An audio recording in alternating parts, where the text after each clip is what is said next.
விஜய்க்கு சிக்கல். மாமல்லபுரம் ஐடியா யார் கொடுத்தது தெரியுமா? சஸ்பென்ஸ் உடைத்த விசிக நிர்வாகி.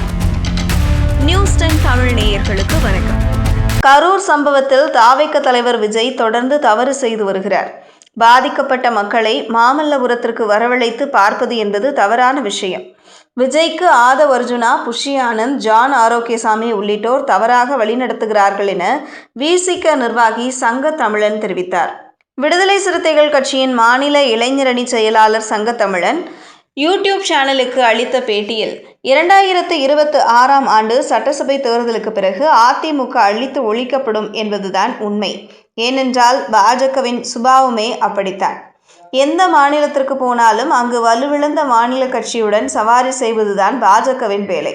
முன்னாள் முதல்வர் ஜெயலலிதாவின் நம்பத்தகுந்தவராக இருந்த ஓபிஎஸ் பாஜகவை நம்பி சென்றதால் அவர் எந்த நிலையில் இருக்கிறார் என்பது மக்களுக்கு தெரியும். பாஜகவுடன் அதிமுக கூட்டணி அமைத்ததாலேயே தொண்டர்கள் மிகவும் மனமுடைந்து போய்விட்டார்கள். அதிமுக கூட்டணி ஜெயித்து விடுமோ என்ற பயமெல்லாம் எங்களுக்கு இல்லை. ஏனென்றால் அதிமுக கூட்டணியில் பாஜக இருப்பதால் அக்கட்சி ஆட்சிக்கு வராது. விசிக எந்த கூட்டணியில் இருக்கிறதோ அந்த கூட்டணி வெற்றி பெறும். எங்களுக்கு இருக்கும் டிமாண்டை வைத்து 10, 12, 25 சீட்டுகளை கூட திமுகவிடம் கேட்போம். நாங்கள் தான் கேம் சேஞ்சர். எங்களுக்காக எடப்பாடி பழனிசாமியே காத்திருந்தார். ஆனால் அந்த கூட்டணிக்கு சென்றால் சரிபட்டு வராது என்பதால் நாங்கள் போகவில்லை.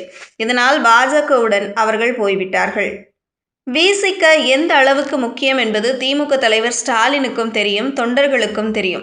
தமிழகத்தை பொறுத்தமட்டில் ஒரு கூட்டணியில் பாஜக வந்துவிட்டாலே சிறுபான்மையின மக்களின் ஓட்டு கிடைக்காது, தலித் ஓட்டுகளும் கிடைக்காது.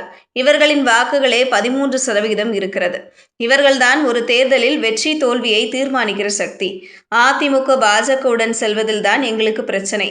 அதாவது மதவாத கட்சிகள் தமிழகத்திற்குள் வந்துவிட்டால் அது தமிழக மக்களுக்கு பாதிப்பை ஏற்படுத்தும். அதிமுகவை அழித்துவிட்டு பாஜக காலூன்றும் நிலை வந்துவிடும். ஆனால் அதிமுக தாவேகவுடன் சேர்வதில் எங்களுக்கு எந்த பிரச்சனையும் இல்லை. விஜய் எந்த இடத்திலும் தான் ஒரு மதவாதி என்பதை காட்டியதில்லை. அவரது செயல்பாடுகளில்தான் சிக்கலே தவிர மற்றபடி அவர் யாருக்கும் அச்சுறுத்தல் கிடையாது. தேர்தல் பிரச்சாரத்தில் விஜய் விளக்குகளை ஆஃப் செய்து ஆன் செய்ததிலிருந்தே அவர் இன்னும் அரசியல் தலைவராக மாறவில்லை என்பது தெரிகிறது. அப்படிப்பட்ட விஜய் பாஜக பக்கம் போகாமல் இருக்க வேண்டும். அப்படி போனால் சிக்கல்தான். திமுக vs தாவேக என இருக்கும் என்பது டிடிவி தினகரனின் ஆசை.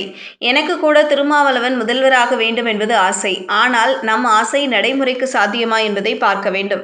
நடிகர்களுக்கு அதிகபட்சம் 10 முதல் 12% வாக்குகள் கிடைக்கும். அதற்கு மேல் போக வாய்ப்பில்லை. எனவே தினகரன் ஆசைப்படலாம். ஆனால் விஜய் முதல்வராவார் என்பதெல்லாம் நடக்காது. எனவே உண்மையான போட்டி திமுகவா அதிமுகவா என்பதுதான். கரூர் சம்பவத்தில் யார் குற்றவாளி என்பது யாருக்கும் தெரியவில்லை. அவரவர் மனசாட்சிக்குத்தான் தெரியும். இந்த சம்பவத்தில் பாதிக்கப்பட்டவர்களுக்காக தாவேக உடனடியாக நடவடிக்கை எடுத்திருக்கணும். விஜய் நல்லவர்தான், அவரை சுற்றி இருக்கும் டீம் சரியில்லை. விஜய்க்கு அரசியல் அனுபவம் இல்லை என விஜய்க்கு நெருக்கமான ஒருவர் என்னிடம் சொன்னார். விஜயின் தந்தை SA சந்திரசேகரின் பேட்டி கூட நான் பார்த்தேன். அவரும் தன்னை சுற்றி சரியில்லாத நபர்களை விஜய் வைத்திருப்பதாகவே சொன்னார். இவ்வாறு சங்கத்தமிழன் தெரிவித்தார். செய்திகளை உடனுக்குடனும் துல்லியமாகவும் தெரிந்து கொள்ள நியூஸ் 10 தமிழ் சேனலை பின்தொடருங்கள்.